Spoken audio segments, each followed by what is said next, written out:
여러분 안녕하세요. 오늘도 여러분들의 공과 준비를 도와드리고자 영상으로 함께합니다. 꼭 미리 공과를 한번 읽으신 후 모임에 참여해 주시기 바랍니다. 이번 주제는 할렐루야 하나님을 찬양하는 백성입니다.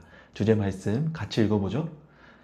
이것은 그들에게 그의 율례를 지키고 그의 법을 따르게 하기 위함이었다. 할렐루야.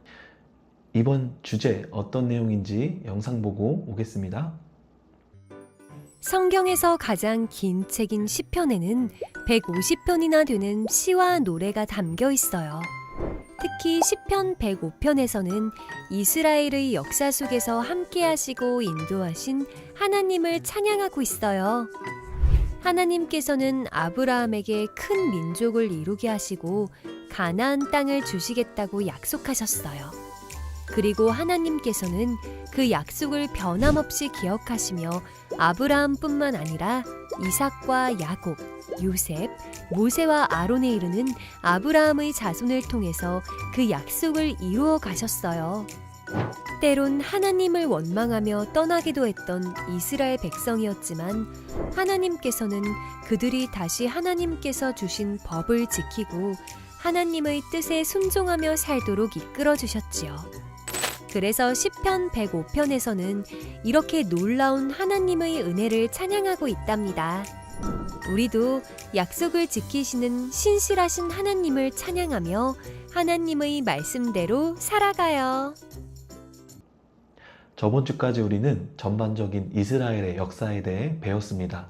여러분들이 보게 된 이스라엘 백성의 모습은 어떠한 모습이었나요? 이스라엘은 하나님의 선택이 잘못된 건 아닌가 싶을 정도로 하나님의 기대에 전혀 못 미치는 모습을 보게 됩니다. 하나님의 이름이 세상 가운데 부끄러워질 정도로 이스라엘은 많은 실수를 하였죠. 아무 자격도 수준도 되지 않는 이스라엘 백성을 왜 하나님께서는 끝까지 붙잡으셨을까요? 이유는 정말 간단합니다. 하나님께서 사랑하기로 결정하셨고 살리시겠다고 약속하셨기 때문이죠. 오늘 읽은 시편의 시인은 하나님이 우리의 자랑이라고 외칩니다. 우리가 우상을 만들며 팔았던 하나님을 모르는 이방인이었을 때, 우리가 애굽에 종살이 할 때에 하나님은 우리를 구원하셔서 약속을 지키시고 이루셨기 때문이죠. 그러기에 세월이 지날수록 이스라엘의 자랑은 오직 하나님밖에 없음을 깨닫게 된다는 것입니다. 아이들에게 물어보기 전에 우리도 인생을 돌아보며 깊게 한번 생각해 봅시다. 여러분에게 하나님은 자랑이신가요?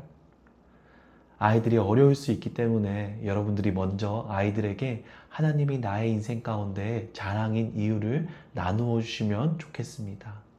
하나님을 자랑으로 여기는 사람들의 특징은 무엇일까요? 내가 자랑하고 믿는 하나님의 약속, 하나님께서 지키셨듯이 나도 소중히 지키며 살아가는 것일 겁니다.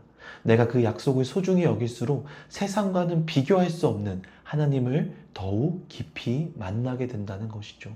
내 삶에서 약속을 소중히 여길 수 있는 방법은 무엇이 있을까요? 서로 이야기해보며 한 주간 작전을 세워봅시다.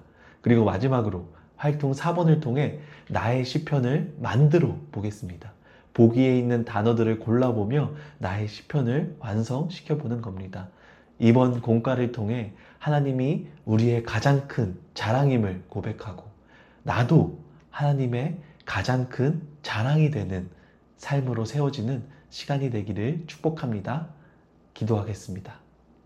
하나님, 세상에 많은 자랑거리들이 있지만 우리의 유일한 자랑이 하나님임에 정말 감사합니다.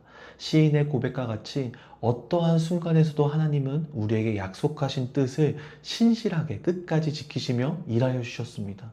지금까지의 나의 인생을 이끌어 주셨듯이 우리 아이들의 인생 또한 약속으로 이끌어 주시기를 소망합니다. 아직 어려 하나님에 대해 경험해가는 단계이지만 우리 아이들에게도 하나님이 가장 큰 자랑이 되어 주시고 우리 또한 하나님의 가장 큰 자랑이 되게 해주세요. 믿고 감사합니다.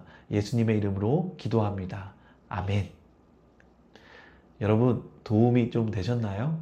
이번 한 주도 기도하며 공과 잘 준비해서 아이들에게 우리의 자랑 되시는 하나님 잘 전하도록 하겠습니다. 모두 화이팅입니다. 화이팅!